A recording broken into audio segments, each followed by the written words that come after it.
So so so ప్రతి ప్రతి తప్పు మేము మేము మేము తెలిసి తప్పు చేయమండి, కానీ దాని బాధ్యతగా తీసుకొని ఎంత కష్టపడతామో మాకు తెలుసు.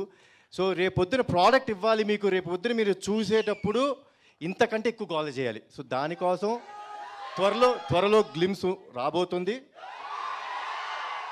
దానికి కావాల్సిన పనులన్నీ జరుగుతున్నాయి. విజువల్ ఎఫెక్ట్స్ చాలా టైం పడుతుంది మాకు, ఎందుకంటే you will see a very new world. ఇప్పుడు ఎలా 1942 బింబిసారా మేము ఎంత కొత్త ప్రపంచాన్ని మీకు చూపించామో, దేవరా మీకు కొత్త ప్రపంచాన్ని చూపించబోతున్నాం. సో దయచేసి ఓపిక పట్టండి. డెఫినెట్గా టీం అందరం కలిసి ఆ డేట్ అదంతా అనౌన్స్ చేస్తాం. అండ్ అదే అన్నీ అనౌన్స్ చేస్తాం. ఇంత చెప్పిన తర్వాత కూడా మళ్ళీ టీజర్ అంటావు ఏంటబ్బా? ఎవడా నువ్వేనా? ఏమప్పా ఇంత చెప్పింది వినలేదా? యా, సో త్వరలో వస్తుంది. అండ్ డిసెంబర్ 29న డెవిల్ చూడండి. డెఫినెట్గా మీరు హ్యాపీగా ఫీల్ అవుతారు. జై ఎన్టీఆర్, జై జై ఎన్టీఆర్, జై హరికృష్ణ.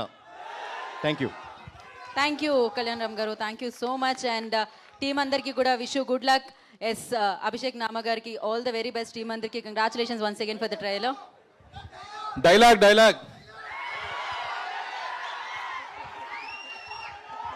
ఓకే, అంటే ఇవాళ ట్రైలర్లో చూసాం కదా, ప్రీ రిలీజ్లో డైలాగ్ విందాం మనము. సో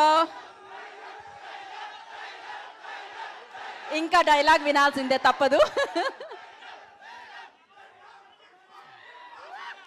నాకు చాలా ఇష్టమైన డైలాగ్ అండి ఇది, ఎందుకంటే నా పర్సనల్గా నన్ను టచ్ చేసిన డైలాగ్. నేను పర్సనాలిటీలో నేను అలానే ఉంటాను, మొహమాటం లేకుండా చెప్తాను, అలానే ఉంటాను. విశ్వాసంగా ఉండటానికి, విధేయతతో బతికేయడానికి కుక్కని అనుకున్నావరా లయన్?